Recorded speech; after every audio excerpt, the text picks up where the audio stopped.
Estamos começando a nossa live de hoje, agradeço aos 623 mil inscritos no meu canal, muito obrigado mesmo, sempre digo, se você gosta do canal, do conteúdo, das lives, das entrevistas, da perspectiva analítica, crítica, propositiva que nós temos nas lives, nas entrevistas, no canal, indique a uma amiga, um amigo, é muito fácil, é o canal do YouTube, Marco Antônio Villa, diga para ativar o sininho, que são as notificações, as novas postagens que são colocadas, colocar like no que vocês gostarem, usar como vocês bem fazem na parte de baixo, os comentários, né? Vale destacar, hoje nós postamos realmente, sem exagero, uma excelente entrevista com o doutor, professor Pedro Halal, lá da Universidade Federal de Pelotas, né, grande especialista, e que teve na CPI da Covid-19, só lembrar que o professor Pedro Halal é epidemiologista, né, é coordenador da EpiCovid-19, foi o maior estudo epidemiológico sobre o coronavírus no Brasil. A entrevista é excelente, uma entrevista de 24 minutos, né, e ele diz que até a chamada da entrevista, 4 de cada 5 brasileiros que perderam a vida poderiam estar aqui entre nós. Terrível, hein? Terrível, terrível. Todas as informações que ele presta, foi uma conversa muito boa. Assisto. Lembro também, ainda nessa fase dos avisos, que nós temos agora a parte de membros, né, do canal de membros, né? E aí, para vocês entrarem, é fácil, é só no azul, tem um retângulo azul, seja membro, você clica, lá tem todas as informações, os selos, emojis, o encontro sobre cultura, lá no último domingo de cada mês, e o encontro do balanço político do mês, né, dos principais assuntos na última sexta-feira de cada mês. É muito fácil, basta olhar, entrar no retângulo azul, seja membro com todas as informações. É bem legal, bem bacana, e nós estamos justamente começando isso no mês de julho, né? Lembro que no Twitter vocês podem me seguir pelo Vila Marco Villa, no Instagram pelo @Marco Antônio Villa Oficial. Vamos lá, então, nos principais assuntos do dia. Claro, a CPI começou a sessão, foi interrompida muito cedo, corretamente, né, porque havia uma dúvida sobre a interpretação da decisão tomada pelo ministro Luiz Fux sobre o habeas corpus, né, da depoente. E realmente o que ela podia dizer, o que ela não podia dizer, e se ela não era para responder a nenhuma questão. A CPI agiu corretamente, suspendeu a sessão, consultaram o ministro Luiz Fux, ficou muito claro aquilo que acho que já era, menos era um entendimento, eu acho que de muitos também, que as questões que a envolviam diretamente, ela não era para responder, mas as outras sim, e inclusive pesando sobre ela, e o senador Fabiano Contarato, lembrou isso, ela, sobre outras questões, e se ela faltasse com a verdade, ela poderia ser presa. Então, esse é o entendimento, vamos ver agora, ela vai ter de depor, e é muito importante, porque todas aquelas relações da empresa, os invoices, aqueles mais de 40 milhões de dólares de adiantamento, meu Deus do céu, e tudo aquilo. Então, acabei acompanhando tudo aquilo, mas vamos ver como é que isso vai se desenrolar durante essa semana. E as notícias também, que parece que já há um consenso mesmo, a possibilidade vai prorrogar a CPI até novembro, terminaria no início de agosto, 90 dias, mais 90, portanto, até início de novembro, né? E que ela está fazendo, insisto, um excelente trabalho, um brilhante trabalho, né? Tem umas notícias importantes, rápidas, né? O corpo do miliciano Adriano, né, que nós sempre falamos aqui, que era amigão do Bolsonaro, não sei se era até sócios, não sei, é uma pergunta que eu faço, acho que todo mundo de bom senso faz, se eles não eram sócios no escritório do crime, não sei, é uma pergunta. O painel da Folha coloca: corpo de miliciano Adriano da Nóbrega, ligado à família Bolsonaro, é exumado e passará por novos exames. Justiça baiana autorizou a exumação para novas informações sobre circunstâncias da morte de ex-PM ocorrida em fevereiro de 2020. Ele foi executado, né? Era um arquivo vivo, e era um arquivo vivo da quadrilha Bolsonaro. Ele precisava ser executado e foi executado. É necessário investigar e por que a polícia baiana agiu dessa forma, né? Ele estava isolado, ele poderia ter se rendido. Há uma série de mecanismos que você faz em situações como essa, de treinamento, as polícias militares sabem muito bem, né? Muitos, inclusive, vão para o exterior estudar como agir nessas questões, e ele foi executado porque era um arquivo vivo e sabia de toda a marginalidade que cerca durante décadas a família Bolsonaro no Rio de Janeiro. né? Especialmente o Jair Asmodeu Bolsonaro. Então, ele foi executado. Agora, vamos exumar o corpo e vamos ver se o que estava nos celulares, né, da primeira esposa, do Adriano, se revelam, e por aí vai. As coisas no Rio de Janeiro andam com muita dificuldade. É tudo muito estranho, né? Há um ponto importante que até o Bolsonaro falou que crime de ele não aplica sobre ele, crime de prevaricação não se aplica à sua pessoa. Ele não é funcionário público. É um bobo, ele não sabe o que ele diz, né? Ele está no exercício de uma função pública e sim, aplica-se a questão da prevaricação. Inclusive, há um artigo muito interessante no Estadão da doutora Vera Chemin, constitucionalista, expondo essa questão, e ela diz: o crime de prevaricação é cometido por funcionário público contra a administração pública e se configura quando ele retarda ou deixa de praticar indevidamente ato de ofício ou a prática contra a disposição expressa de lei para satisfazer o interesse pessoal, né? E aí ela explica num texto curto, mas conciso, mas extremamente informativo e claro, né? E diz ela: Bolsonaro deveria ter tomado providências, está se referindo aos irmãos Miranda e os documentos que foram entregues a ele no dia 20 de março, naquele sábado, ok? Bolsonaro deveria tomar providências para determinar a investigação de supostas irregularidades que lhe foram relatadas com relação à compra de vacinas e não fez. Em resumo, diz a constitucionalista doutora Vera Chemin, deixou de praticar conscientemente, e aqui está presente o dolo, ato de ofício de forma indevida, isto é, contra a disposição de lei que, se comprovado, configurará a prevaricação, independentemente da satisfação de interesse pessoal. Perfeito, a doutora apresentou isso com clareza, né? Então, o Bolsonaro, mais uma vez, não só ele é medíocre, ele não conhece nada da legislação, desconhece, é de uma incapacidade absoluta, como também tem assessores do mesmo nível, especialmente a caterva daquele lado podre das Forças Armadas, ou a banda podre, se assim preferir, que estão lá no Palácio do Planalto. Nós sabemos que a banda podre é uma fração mínima das Forças Armadas, mas estão lá se locupletando da função pública e ficam instigando o Bolsonaro, que já é nazifascista e que agora cooptou a banda podre por um nazifascismo em troca de dinheiro, eles estavam à venda, né? E a informação e a sustentação jurídica é ridícula. E a doutora Vera Chemin explica com extrema clareza aí essa questão. Há um ponto importante também, antes de nós entrarmos na questão central, né, que as farmacêuticas faturaram 1 bilhão com o kit Covid. As indústrias farmacêuticas faturaram 1 bilhão com o kit Covid. É as informações que até agora, até o momento, a CPI tem. 1 bilhão. Ou seja, tudo aquilo, Tratikov, ou aquelas coisas do Bolsonaro, quantas vezes ele fez propaganda nas lives, em locais públicos, mostrando até para a EMA, né, a propaganda dos remédios que supostamente iam curar a Covid-19, que não havia nenhuma comprovação científica. Ele não estava preocupado com isso, ele deve ter recebido grana, muito dinheiro. Agora, onde ele recebeu, bem, isso é questão de investigação, mas ele recebeu porque ele é corrupto, não é de hoje que ele é corrupto, e recebeu através de terceiros. O tempo vai comprovar tudo isso, né? Então, registre, as farmacêuticas faturaram 1 bilhão com kit Covid. Então, toda a tal polêmica científica não existia. Havia interesses escusos aí. No caso do Bolsonaro está explícito, agora precisa ver de outros. A CPI ficou de investigar. Se doutores Mengueles, da vida, que estavam sugerindo, indicando esse kit de Covid, se foram favorecidos ou não. É um ponto de interrogação, como diria Roberta Valone. Mas com o Bolsonaro, com certeza, ele recebeu. Nós estamos falando de um criminoso longo coturno que há 3 décadas saqueia o erário, né?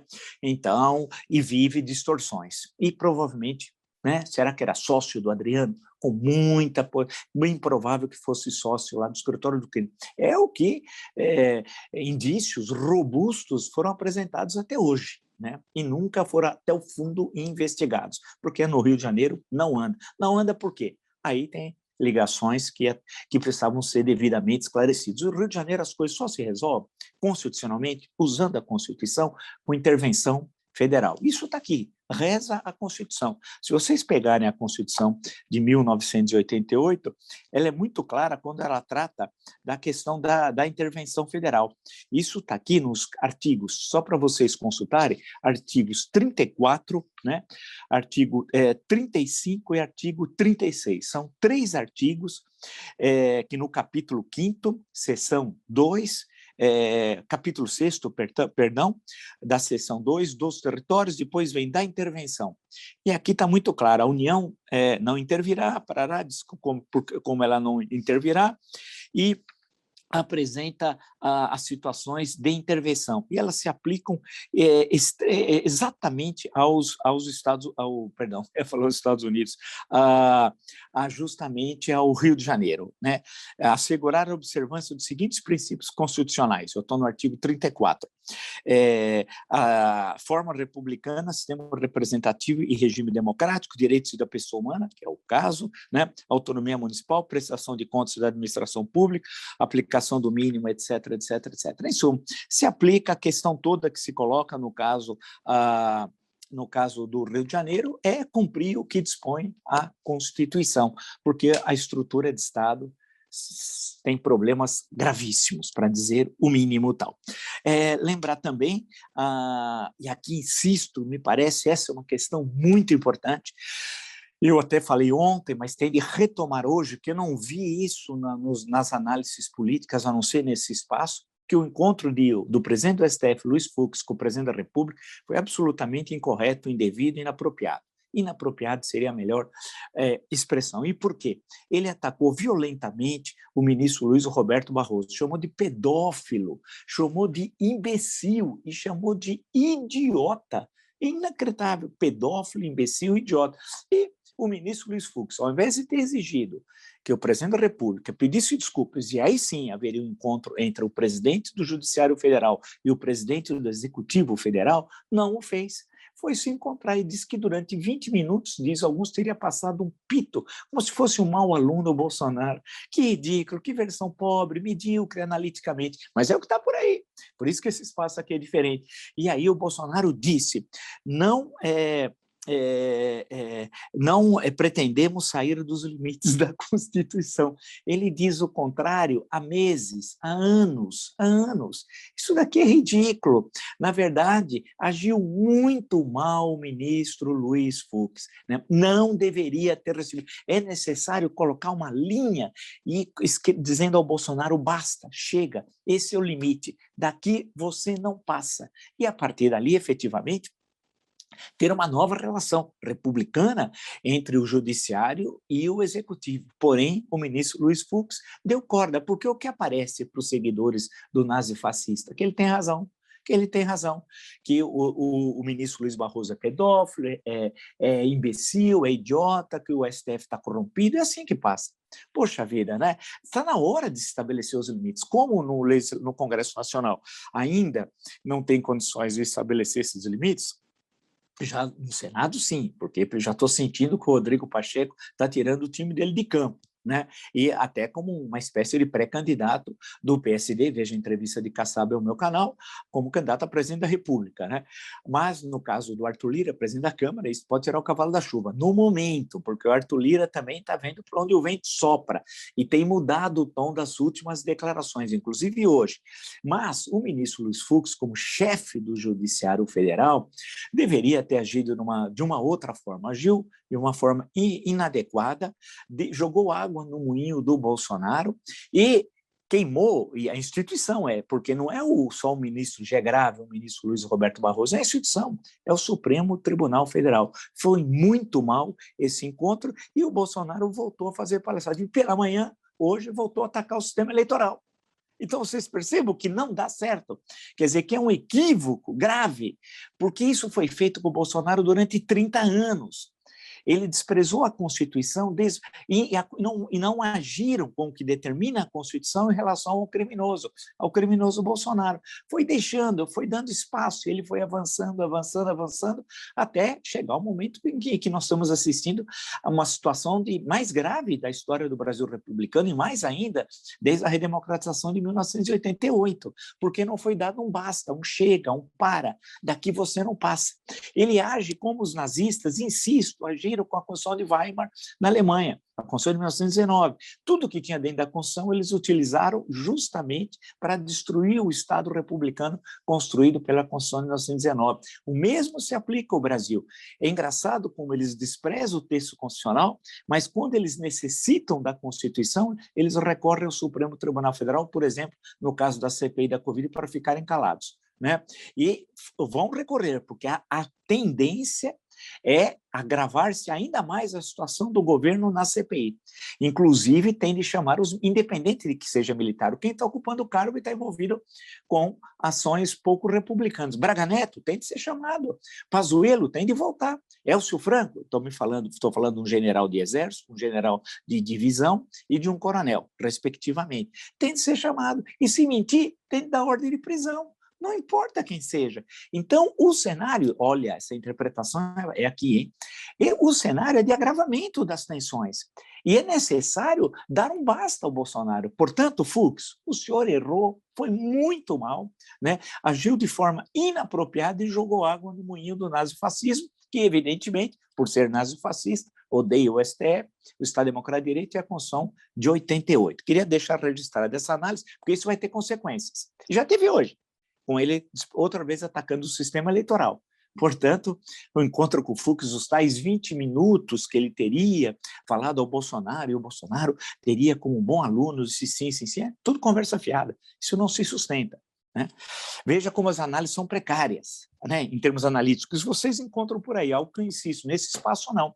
Tanto que nós fomos o primeiro a dizer, há 3 meses atrás, que o locus privilegiado da luta política no Brasil seria na CPI da pandemia, como está sendo. Quem disse isso? Eu, aqui. Ninguém disse, ao contrário, tinha gente que dizia que a CPI ia acabar em pizza, né? Quer dizer, não entenderam nada, é só olhar numa busca que vocês vão ver. Só que ninguém faz depois uma análise, uma autocrítica do que disse, vai passando, e como se ninguém tivesse memória. E hoje, com um sistema do Google, fica difícil, basta consultar e a pessoa vai lá, vai encontrar aqueles que disseram, não, isso é bobagem, não vai dar em nada, isso e aquilo. Ao contrário, está mostrando, a CPI é o grande espaço para encontrar a verdade e colocar o genocida lá na frente, na cadeia, mas antes o processo de impeachment, que é condição sine qua non para a sobrevivência do Brasil, sem o que teremos o ano que vem o processo sangrento, esse país vai estar em guerra civil e destruído, suas instituições, né, em guerra civil e com a economia em pandarecos, né, e isolado internacionalmente. E nós somos ameaçados sistematicamente por golpe de Estado. Quer dizer, esse basta tem de ser dado, não é do Fux, esse papinho. Inclusive o Fux conhece, lá do Rio de Janeiro o Fux, conhece o Bolsonaro há mais de 3 décadas. Quem no Rio tem alguma presença no Poder Judiciário, no Legislativo, no Executivo ou na vida política em geral, sabe que o Bolsonaro é criminoso. Isso não tem, evidentemente, isso não deixa ninguém surpreso. Poxa, ele está há 3 décadas assaltando. A ligação dele com o crime organizado é de conhecimento de todos. Portanto, ministro Luiz Fux, não dá. Mas, vamos lá então, né? Tem um fato importante que eu anotei aqui, que também ninguém disse, a importância da CPI de ter apresentado senadores que ninguém conhecia. Sim, o senador Omar Aziz, tenho certeza, eu o conhecia, confesso, muito pouco, sabia que existia o senador Omar Aziz, mas eu conhecia há muito pouco tempo. Acho que você também, nem muitos no Brasil também. O senador Ranulfo Rodrigues, eu conhecia mais, claro, estava no meu canal, já teve várias entrevistas, inclusive na época que era possível fazer presencialmente, esteve aqui, desculpe, fez a entrevista, mas outro, o senador Otto Alencar da Bahia, a senadora Simone Tebet, o brilhantismo dessa senadora, o senador Alessandro Vieira, que já nós tínhamos entrevistado também, mas veja como é importante, o senador Contarato, etc. etc, etc, etc. Em suma, começa a apresentar um Senado que muitos de vocês, ou de nós, vamos usar a primeira pessoa do plural, não conhecíamos, mostrando que se tem gente ruim no Senado, e tem, como tem em todo lugar, mas tem excelentes senadores. Não podemos nos esquecer deles, né? Eu fiz a questão de colocar essa observação, como que a CPI apresentou senadores ao Brasil, e nós vemos que temos alguns quadros políticos que no futuro poderão, no caso do Executivo Federal, exercer funções importantes, ou nos seus estados. Alguns já chegaram até a exercer, mas a importância, né, quer dizer, nós temos a possibilidade de fazer uma mudança. Tem gente boa, agora cabe a nós apoiá-los, porque com o aumento das tensões na CPI, eles vão ser pressionados violentamente, violentamente. Há um outro ponto que eu queria destacar também, antes de pegar a questão que eu vou dissertar um pouquinho mais, é a questão das Forças Armadas como tutores da nação, o que me irrita profundamente. Eu sempre ouço falar, eu evito, porque senão fica um ar meio professoral, a gente parece um pouco chato, sabe? Então, quando falo a Forças Armadas como poder moderador, não, precisa entender o que é o poder moderador. O poder moderador da Constituição de 1824 tem 4 artigos dedicados ao poder moderador. Artigo 98, artigo 99, artigo 100 e artigo 101. Quem construiu essa ideia do poder moderador é um filósofo político, vamos chamar assim, francês, o Benjamin Constant, que não é o nosso Benjamin Constant Botelho de Magalhães, que é aquele da República. Não é esse, é o francês. E o Brasil incorporou na Constituição outorgada, imposta à força pelo Poder Executivo, tendo em vista que Dom Pedro I fechou a Constituinte de 1823, em novembro, e fechou com a presença do Exército, né, impedindo que fosse aprovado um texto constitucional que era mais democrático, certamente, do que o de 1824, e não tinha o poder moderador. E o poder moderador aqui, o artigo 99, por exemplo, diz que a pessoa do imperador é inviolável e sagrada, né? Ele, é terrível aqui, ele não está sujeito a responsabilidade alguma. A pessoa do imperador é inviolável e sagrado. Ele não está sujeito a responsabilidade alguma. Pô, que isso? Isso aqui é pior que os 5, esse artigo, não é verdade? É inviolável e sagrado, ele não está, né? Ele não tem nenhuma responsabilidade sobre nada. E ele controlava 2 poderes dos 4, o moderador e o poder executivo. E alguns falam em poder com o exército ou poder moderador. Não, é que eles entendem moderador no sentido vulgar, não sabe o conceito, né? No sentido de moderar as tensões, como se as Forças Armadas estivessem descoladas do real e elas não estivessem envoltas nas lutas políticas, nas lutas de classe, não, elas pairassem acima da sociedade, o que é de um primarismo analítico assim pantagruélico, né? Não existe, é uma bobagem, é uma enorme bobagem. Nas Forças Armadas estão presentes as contradições da sociedade. Agora, elas têm suas atribuições condicionais, entre as quais não estão a intervenção na luta política, por exemplo, né, a ameaça sobre os poderes constituídos, etc, etc, etc. Então, tem de entender o que diz a Constituição de 88 e não citar, sem querer e sem conhecê-la, a Constituição de 1824 em relação ao poder moderador. A pessoa do imperador é inviolável e sagrado. Ele, né, veja, é o que? 4 artigos. Né? Ele não está, ele entende seu imperador, evidentemente, né? Ele não está sujeito a responsabilidade alguma. Ele não está sujeito a responsabilidade alguma. Isso é um horror, dá para entender, né? Então, não usem mais, não falem em poder moderador, tal, precisa entender o conceito, né? E o conceito existe para ser usado adequadamente, senão não é conceito, né? Vamos em frente. A questão que me parece uma das mais importantes do dia de ontem, de hoje, eu estou citando agora a Veja, né? Radar, a coluna Radar. Mensagens indicam que Bolsonaro negociou vacina fora da agenda oficial. Algo que todos nós imaginávamos, né? O Mandrião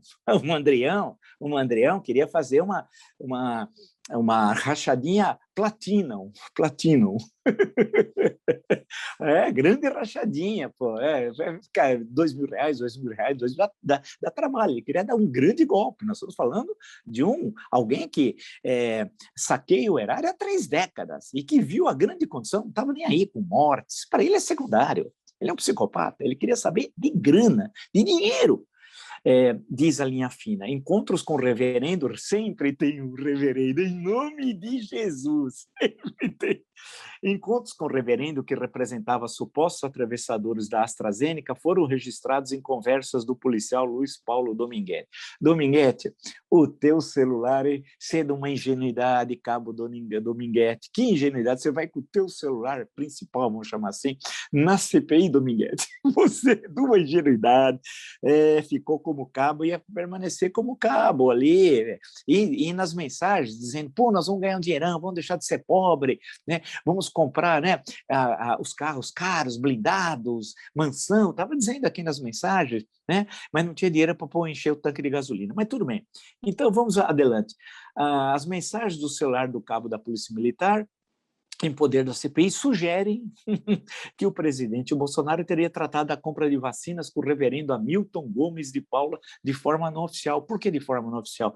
Não constava na agenda, mas as agendas do Bolsonaro são falsas. Se você for pegar, esse governo é um governo de bandidos. É um governo de bandidos, que viola o artigo 37, que exige a transparência. Está aqui, né, na cabeça do artigo. Continua. Sem registros na agenda, nem anúncios por parte do Planalto ou do Ministério da Saúde, Bolsonaro teria recebido o reverendo para tratar de vacinas que incluiriam, segundo Dominguete, um pedido de propina de $1.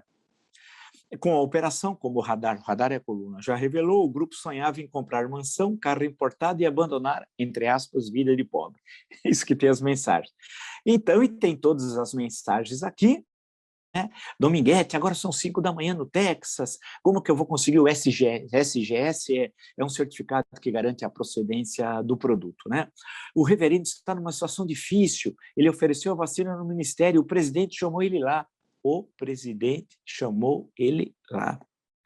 O presidente está apertando o reverendo, ele está ganhando tempo, tem um pessoal na presidência lá para buscar o reverendo. Tem outras mensagens que envolvem a Micheque também, gloriosa Micheque, puxa, grande figura também, Em suma, nós estamos vendo então que a coisa é mais complicada, daí o medo, né, do Bolsonaro da CPI, o ódio que ele tem do presidente da CPI, do vice-presidente, do relator, dos membros da CPI. Né? Por quê? Porque está sendo revelada a quadrilha que tem no aparelho de Estado. Quadrilha, uma pandilha, uma malta, criminosos, chefiados por Bolsonaro, que é o criminoso mor. Né? Ou seja, pelas informações aqui, o reverendo, em nome de Jesus, claro, estaria negociando com o Bolsonaro, e o Bolsonaro estaria pressionando, falando, bem, cadê as vacinas? E por quê? Tinha a propina. Eles iam dar um grande golpe com a participação do presidente da República, que tem mais de 530 mil mortos, mas isso é secundário. Isso é, para o Bolsonaro, isso é absolutamente secundário. Ou seja, tudo aquilo que já foi dito sobre ele, está aí. A pergunta é sempre, mas o que mais? Precisa mais? Claro que não. Se você tem ação política, e essa é a questão, você não precisa mais. O número de crimes de responsabilidade e genocídio, né, cometidos pelo Bolsonaro são inúmeros. A Lei 1079 é mais que suficiente para isso. Está tudo comprovado. Né, para colocá-lo na cadeia, ele irá para a cadeia. Não se sabe ainda quando, mas ele tem certeza que irá. Tanto que eu brinquei ontem que a escolha de Sofia dele era Papuda ou Bangu 8. E ele sabe que vai ser preso. Eu fui o primeiro a dizer, hoje está todo mundo falando, fico satisfeito mesmo, legal. Mas eu fui o primeiro a falar que ele ia terminar na cadeia. Ele vai terminar na cadeia. Agora, a questão que se coloca é a questão política, da mobilização. Em Brasília, claramente, os sinais estão mudando, os ventos estão soprando para o lado do impeachment. Você já vê declarações de pessoas, políticos do Centrão, líderes partidários, já dizendo, falando em impeachment. A questão está colocada, os escândalos de corrupção estão presentes. Essa semana vai ter mais coisas que vão aparecer na CPI, nessa e na próxima semana, e vai continuar os trabalhos, isso é importantíssimo, da CPI, a parte não de depoimentos, mas a parte do trabalho documental, lá com tudo que foi quebrado dos sigilos, vai continuar durante o recesso constitucional. Em suma, portanto, não vai ter aqueles 15 dias de descanso. Não, vai continuar aparecendo notícias que vão deixar o governo contra a parede. Então, nós teremos essa segunda quinzena de julho e a primeira quinzena de agosto com a temperatura lá no alto, e ele ameaçando registrem. Novamente vai golpe de Estado. E só o Fux é que pode acreditar no Bolsonaro, como se o Fux fosse um ingênuo, e não é. Acreditou porque quis, acreditou porque não teve firmeza, né, constitucional, não está à altura, senhor me desculpe, de ser presidente do STF nessa conjuntura a mais dramática da história do Brasil republicano. O senhor nunca deveria ter recebido antes de ter estabelecido um pré-requisito. O senhor, oficialmente, vai pedir desculpas ao ministro Luiz Roberto Barroso, que o senhor chamou de pedófilo, né, imbecil, idiota, e o senhor não só atacou de forma grave, como nunca na história, o ministro do Supremo Tribunal Federal, como atacou a instituição. Então, eu recebo, mas antes o senhor precisa formalizar o pedido de desculpa.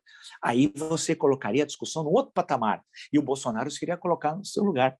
O senhor fez o contrário. Com isso, jogou água no golpismo, naqueles que desmoralizam as instituições, inclusive o Supremo Tribunal Federal, do qual o senhor, nesse momento, o preside. E o cenário, vocês vão desenhando, e essa questão que está aqui na coluna Radar da Veja, e esse diálogo do Dominguete, reverendo, e a participação do Bolsonaro negociando vacina, em troca de uma propina fabulosa, certamente, se um ia levar carro blindado, mansão, etc., imagina quanto não levaria o Bolsonaro.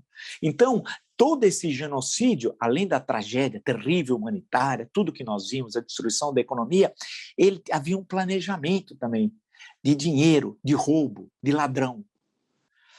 Se você gostou dessa e de tantas outras lives no meu canal, está entre os 623 inscritos, 1.000 inscritos, né? Muito obrigado mesmo. E sempre digo, se você gosta do canal, indique a um amigo. É fácil, o canal do YouTube, Marco Antônio Villa.